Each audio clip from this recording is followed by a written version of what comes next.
प्रधानमन्त्री बालेन होइन, रवि भए राम्रो भन्छन् हर्क साम्पाङ। हर्क साम्पाङले देशको वर्तमान राजनीति परिस्थितिलाई ध्यानमा राख्दै सरकारको नेतृत्व रवि लामिछानेले गर्दा उपयुक्त हुने बताएका छन्।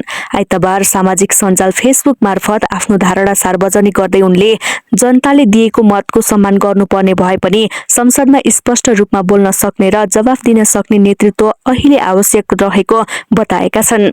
उनले लेखेका छन्, जनताले चुनिहालेपछि सबैले स्वीकार्नै पर्छ, तर सरकारको नेतृत्व रविले गर्दा राम्रो हुन्छ। साम्पाङका अनुसार संसदमा जनताका मुद्दा उठ्दा त्यसको स्पष्ट र विस्तृत जवाफ दिन सक्ने नेतृत्व अहिलेको आवश्यकता हो। नबोल्ने मान्छेले विस्तारमा उत्तर दिन सक्दैनन्। सदनमा जनताको प्रश्न आउँदा समय दिएर जवाफ दिने नेतृत्व चाहिन्छ, नत्र ठूलो विवाद हुन सक्छ, उनले उल्लेख गरेका छन्।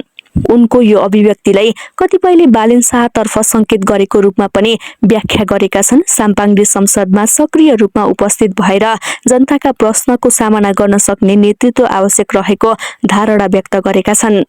देशमा नयाँ सरकार गठन, राजनीतिक समीकरण र निर्वाचन परिणाम बारे विभिन्न नेताहरूले आफ्नो धारणा सार्वजनिक गरिरहेका बेला साम्पाङको यो टिप्पणीले राजनीतिक वृत्तमा थप चर्चा उत्पन्न गरेको छ। यसैबीच प्रतिनिधि सभा निर्वाचन अन्तर्गत सुनसरी 1 नम्बरबाट उम्मेद्वार रहेका साम्पाङ भारी मत सहित विजयी भएका छन्।